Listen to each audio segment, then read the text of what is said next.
इस व्याख्यान में वैदिक काल में उच्च शिक्षा की स्थिति व्यवस्था के संबंध में हम लोग चर्चा करेंगे। उच्च शिक्षा का आरंभ बालक के गुरुकुलों में प्रवेश के साथ होता था और सामाजिक आवश्यकताओं के दृष्टिगत विषयों की, व्यवसायों की, शिल्पों की संख्या बढ़ते जाने से अलग अलग प्रकार के गुरुकुलों की स्थापना पूरे देश में वैदिक पीरियड में हो चुके थे, यानी ईसा से 500 वर्ष पूर्व पहले से ही हो चुके थे। और यहाँ से ही उच्च शिक्षा का श्री गणेश माना जाता था।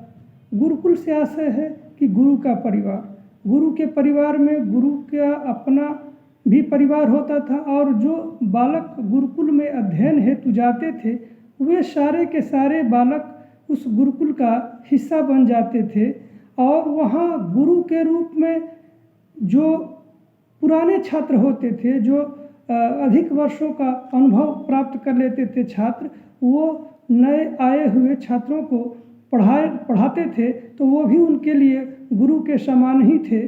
और वैदिक पीरियड में पूरे देश में गुरुकुल बड़े विख्यात थे, प्रसिद्ध थे, जिसमें कुछ नाम तक्षशिला का, नालंदा का, राजगृह का, उज्जैनी का, अवंतिका का, काशी का भी नाम लिया जा सकता है। तो ये पूरे देश में, और हम पढ़ते हैं जब महाभारत को, रामायण को, तो भी हम वहाँ गुरुकुलों को देखते हैं कि किस प्रकार वहाँ प्राचीन काल में शिक्षा प्रदान की जाती थी।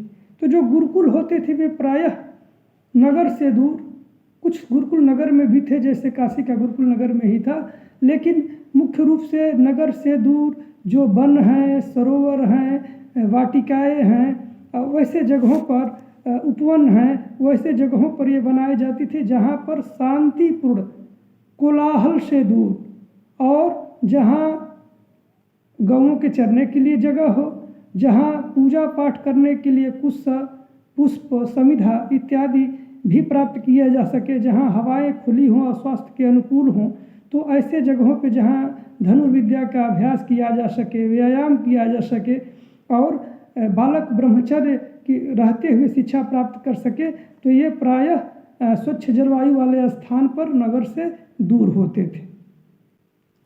और ये गुरु अधिकांशतः आरण्य या जंगल में ही रहते थे, जहाँ पर आध्यात्मिक सिद्धांतों पर गुरु और जो पुराने छात्र हो जाते थे वो तमाम आध्यात्मिक विषयों पर चिंतन मनन करते थे और समाज कैसा होना चाहिए इस पे विचार करते थे। और गुरु इतना आचारवान होता था कि उसको देख करके, अनुकरण करके सारे छात्र चाहते थे कि हम अपने गुरु के जैसा ही अपना आचरण करें, और इसका गुरु के आचरण का सीधा प्रभाव पड़ता था छात्रों के आचरण पर। और एक तरह से अनुकरणात्मक जो अनुशासन की बात की जाती है वो यहाँ पर दिखती थी। इसके अलावा गुरु छात्रों की व्यक्तिगत क्षमताओं को भी पहचान लेता था और उसके अनुरूप वो उनके लिए, जिसको हम पर्सनलाइज्ड टीचिंग कह सकते हैं, की व्यवस्था करता था, ताकि छात्र का उसकी अभिवृत्ति, उसकी अभिक्षमता और उसकी आवश्यकता के अनुरूप उसका विकास हो सके। और गुरुकुलों में जो चरित्र के निर्माण पर, व्यक्तित्व के विकास पर और जो सांस्कृतिक संरक्षण पर बहुत ही विशेष ध्यान दिया जाता था कि समाज में जो छात्र जाएं, एक नागरिक के तौर पर वो उच्च चरित्रवान हों, सदाचारी हों और समाज को आगे बढ़ाने वाले हों। और प्रवेश के संबंध में चर्चा करूंगा कि गुरुकुलों में जो प्रवेश होता था वो उपनयन संस्कार के माध्यम से होता था। और उपनयन संस्कार तीनों वर्णों, ब्राह्मण, क्षत्रिय और वैश्य के लिए थी। इस काल का बड़ा दुर्भाग्य था कि शूद्रों की जिनकी संख्या अत्यधिक थी उनके लिए ये उपनयन संस्कार का विधान नहीं था और उन्हें शिक्षा का अधिकार नहीं प्राप्त था।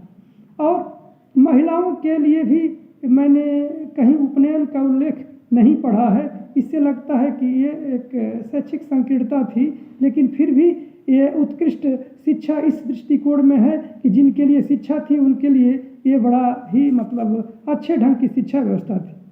उपनयन संस्कार में उपनयन का अर्थ होता है गुरु के समीप ले जाना।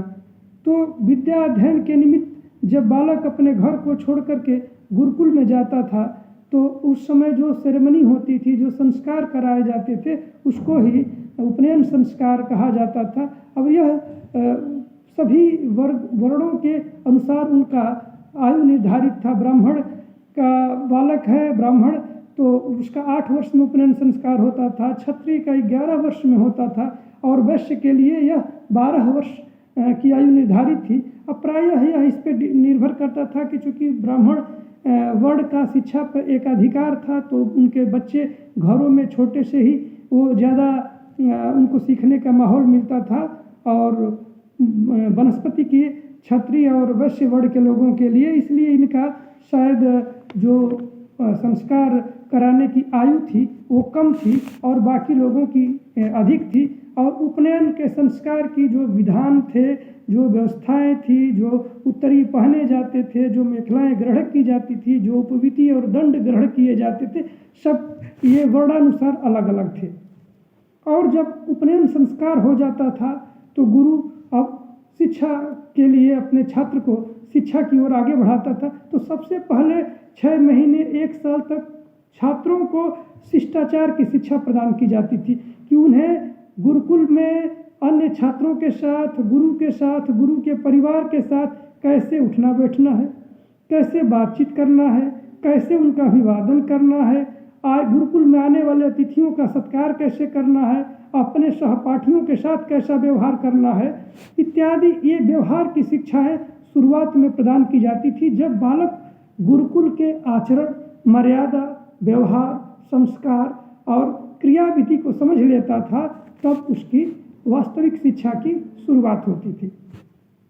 गुरुकुलों में छात्रों की जो दिनचर्या होती थी वो बिल्कुल नियमित होती थी, एक रूटीन में होती थी और छात्रों को ब्रह्म मुहूर्त यानी 3 बजे से लेकर के 5 बजे के बीच में जगना होता था। नित्य कर्म से निवृत्त होने के बाद आश्रम की साफ सफाई करनी होती थी।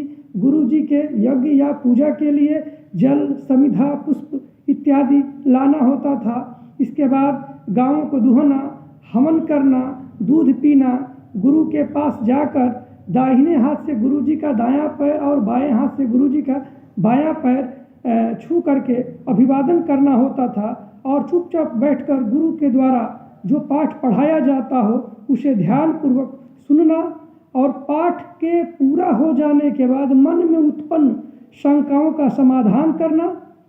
और इस प्रकार शिक्षा व्यवस्था में की व्यवस्था थी। और मध्याह्न काल में नज़दीक के नगर में जाकर के भिक्षाटन करना, जो भी मिल जाए समाज से उसे ला करके गुरु जी को दे देना और जो भी गुरु जी उसको प्रदान करते हों उसे ले करके उससे अपना भोजन ग्रहण करना। इसके बाद फिर शाम को वही गौओं को चराना, गौओं की सेवा करना, पुष्प, समिधा, कुश इत्यादि का जुटाना पूजा पाठ करने के लिए। इसके बाद आश्रम की सफाई करना, संध्या, वंदना, उपासना इत्यादि कार्य करना, फिर व्यायाम करना। और जो आश्रम के गुरु जी हैं उनसे या उच्च जो अनुभवी बड़े विद्यार्थी हैं उनसे या फिर गुरुकुल में आए हुए अन्य ऋषि महर्षि अतिथियों के द्वारा पुराणों की कथाएं सुनना, इतिहास सुनना और जो प्रेरणात्मक कहानियां हैं उनके माध्यम से सदाचार की, नैतिकता की, धर्म की कथाएं सुनना। और सोने से पूर्व इन सब अपने को व्यवस्थित कर लेना। और गुरुकुल का नियम था कि गुरु जी के सोने के बाद छात्र सोते थे और गुरु के जगने के बाद छात्र पहले ही जग जाते थे। और गुरुकुलों में जो शिक्षण सत्र होते थे वो भी 5-6 महीने के ही होते थे। और शिक्षण सत्र का आरंभ श्रावण मास की पूर्णिमा को उपाकर्म समारोह से आरंभ होता था और माघ मास की पूर्णिमा को छंद मास उत्सर्जन समारोह के साथ समाप्त होता था। अध्ययन की अवधि 24 वर्ष तक छात्र अधिकांशतया उसमें अध्ययन करते थे, लेकिन ब्राह्मण वर्ण के छात्रों के लिए आजीवन शिक्षा ग्रहण करने की छूट थी। और शिक्षा ग्रहण करने के बाद समाज में बाकी विद्यार्थी चले जाते थे। और ब्राह्मण जो जीवन पर्यंत विद्या ग्रहण करते थे 12 वर्ष की अध्ययन के पश्चात उनको वसु की उपाधि, 24 वर्ष के अध्ययन के बाद उनको रुद्र की उपाधि और 48 वर्ष के अध्ययन के बाद उनको आदित्य की उपाधि प्रदान की जाती थी।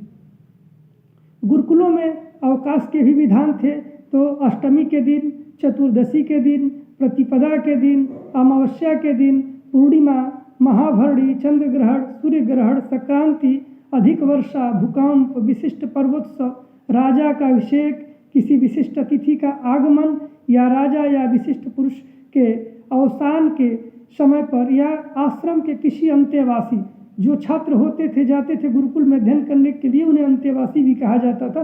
तो किसी के मृत्यु हो जाने पर उस दिन अध्ययन में अवकाश रहता था।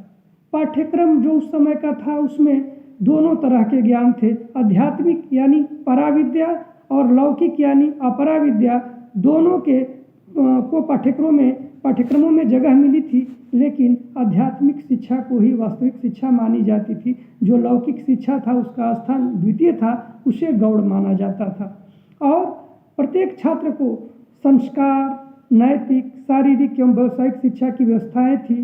तीनों वेद, ऋग्वेद, यजुर्वेद और सामवेद के अलावा वेदांग, जिसके अंतर्गत शिक्षा, कल्प, निरुक्त, ज्योतिष, छंद और व्याकरण इत्यादि सम्मिलित थे।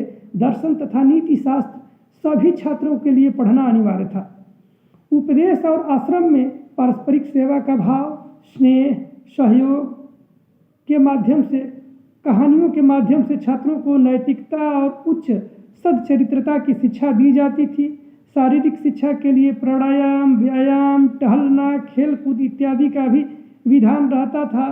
और छात्रों को जाकर के जंगल में से लकड़ी लाना, तमाम कृषि के कार्य करना, गौओं को चराना इत्यादि कार्य करके वो व्यावसायिक शिक्षा भी ग्रहण करते थे, लर्निंग बाय डूइंग के माध्यम से। विशेष रूप से ब्राह्मण वर्ग के छात्रों के लिए पौरोहित्य, दर्शन, कर्मकांड इत्यादि का भी ज्ञान कराया जाता था। क्षत्रियों वर्ग के बालकों के लिए दंड नीति, राजनीति, सैन्य विज्ञान, युद्ध विद्या, अर्थ विज्ञान, धनुर्वेद इत्यादि विषय पढ़ाए जाते थे। वैश्य वर्ग के छात्रों को कृषि, पशुपालन, चिकित्सा, व्यवसाय शास्त्र, गृह निर्माण इत्यादि विषय पढ़ाए जाते थे। इसके अलावा उस समय 64 शिल्पों का विधान था, 64 तरह की कारीगरियों का विधान था। उनके निमित्त भी छात्रों को प्रेरित किया जाता था। और आयुर्वेद का ज्ञान सभी छात्रों को प्राप्त करने की स्वतंत्रता थी। जो शिक्षण का क्रम होता था, जैसे हम लोग कहते हैं कि भाषा सीखते हैं तो सुबोपाली, सुनना, बोलना, पढ़ना, लिखना, इसी प्रकार के क्रम था, जिसमें सबसे पहला क्रम था शुश्रूषा, अर्थात सीखने की इच्छा या सेवा या कार्य के माध्यम से सीखना था। इसके बाद श्रवण, मतलब दूसरों की बातों को सुनना, गुरु का व्याख्यान सुनना, अपने से वरिष्ठ छात्रों का व्याख्यान सुनना और उसको ग्रहण करना, फिर उसे याद रखना, और जब ऊहापोह या मन में जो शंका समाधान, तर्क वितर्क आदि आते हैं उस पर चर्चा करना, फिर अर्थ को समझना, फिर अर्थ के माध्यम से जो रियलिटी है, तत्व ज्ञान है, उसको धारण करना। तो यह शिक्षण के क्रम थे। शिक्षण विधियां प्रायः मौखिक ही थी, क्योंकि उस समय लिखने की सामग्री इतनी उपलब्ध नहीं थी। तो ये प्रश्नोत्तर के माध्यम से, व्याख्यान के माध्यम से, प्रवचन के माध्यम से, आपस में तर्क वितर्क के माध्यम से, विवेचन के माध्यम से और कंठस्थीकरण के माध्यम से ज्ञान को ग्रहण किया जाता था, आगे पढ़ाया जाता था, धारण किया जाता था। गुरुकुलों में जो शिक्षण की विधि थी वो प्रमुखतया प्रश्नोत्तर के माध्यम से थी। गुरु के व्याख्यान खत्म होने के बाद या व्याख्यान के समय गुरु तमाम तरह के प्रश्न करता था, जैसा कि फॉर्मेटिव असेसमेंट में टीचर करता है। और इसके अलावा पाठ के खत्म हो जाने के बाद जो मन में छात्रों के प्रश्न उठते थे वो अपने गुरु से पूछते थे, और गुरु या तो स्वयं या तो वरिष्ठ छात्रों को उनके शंका समाधान हेतु निर्दिष्ट करता था, और ऐसा वातावरण बनाता था जिसमें छात्र आपस में विचार विमर्श करें, चिंतन मनन करें और एक निश्चित ज्ञान पर पहुँचें, एक नए ज्ञान का सृजित भी करें। इस तरह का जो एक कंडीसिव इन्वायरमेंट की बात की जाती है, तो उस समय भी ये कंडीसिव इन्वायरमेंट बनाने का प्रयास किया जाता था। शुद्ध उच्चारण के साथ वेद मंत्रों के या अन्य साहित्यिक सामग्रियों के या शिक्षा के जो ज्ञान थे उनको शुद्ध उच्चारण के साथ कंठस्थीकरण पर बल दिया जाता था, ताकि उच्चारण के माध्यम से ही एक पीढ़ी से दूसरी पीढ़ी में ज्ञान को जाना था, तो ज्ञान विकृत होकर के न पहुँचे बल्कि उसी उत्कृष्ट रूप में पहुँचे। और गुरुकुलों में जो वरिष्ठ छात्र होते थे वो अपने से नए आए हुए छात्रों को या छोटे छात्रों को पढ़ाने का भी कार्य करते थे, जिन्हें पितृ आचार्य भी कहा जाता था।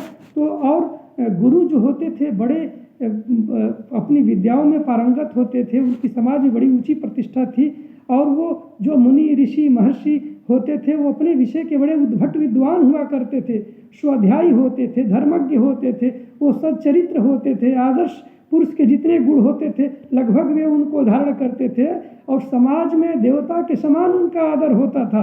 और सभी मामलों में गुरुकुल के सभी विषयों पर उनका पूरा का पूरा अधिकार होता था। उसमें किसी प्रकार का हस्तक्षेप न तो समाज करता था न तो राजा करता था। और अपने समस्त गुरुकुल के प्रबंधन के लिए गुरु जिम्मेदार होता था, जो समस्त छात्रों के सर्वांगीण विकास के लिए सदैव प्रयत्नशील रहता था और छात्रों के स्वास्थ्य को के निमित्त, नैतिकता के निमित्त, सदचरित्रता के निमित्त और उनके मानसिक विकास के निमित्त सदैव वो प्रयास करता रहता था। जो छात्र होते थे वो भी बड़े अच्छे होते थे, वो ब्रह्मचर्य रह करके ब्रह्मचारी जैसा जीवन बिताते थे, भोजन सादा होता था, उनका पहनावा सादा होता था, तमाम सामाजिक दुर्गुणों और व्यसनों से दूर रहते थे और गुरुकुल के सभी नियमों का एकदम अक्षरशः पालन करते थे। और गुरु की सेवा करना उनका नैतिक कर्तव्य था। और वो जिस निमित्त वो आते थे गुरुकुल में ज्ञान प्राप्त करने के लिए, वो हमेशा उसी के प्रति एकाग्रचित्त होकर के ज्ञान ग्रहण करते थे। इसलिए कम समय में ही उत्कृष्ट शिक्षा को वो प्राप्त कर लेते थे। और गुरु का कर्तव्य होता था अपने छात्रों के प्रति कि उनके जो क्षमताओं के अकॉर्डिंग, उनकी भावनाओं के अकॉर्डिंग, उनकी आवश्यकताओं के अकॉर्डिंग उनमें विविध कौशलों का, दक्षताओं का विकास हो, उनका सर्वांगीण विकास हो, ताकि वो भावी जीवन में एक आदर्श और एक अच्छे नागरिक की तरह जीवन बिता सके। उनमें वात्सल्य का भाव, उनके भोजन की आदत, उनके रहन सहन की आदत, उनके आवास इत्यादि का प्रबंधन सब गुरुकुल का गुरु करता था। और शिष्य के जो कर्तव्य होते थे वो गुरु को हमेशा प्रसन्न रखना, गुरु की सेवा करना और गुरु की आज्ञाओं का अक्षरशः पालन करना।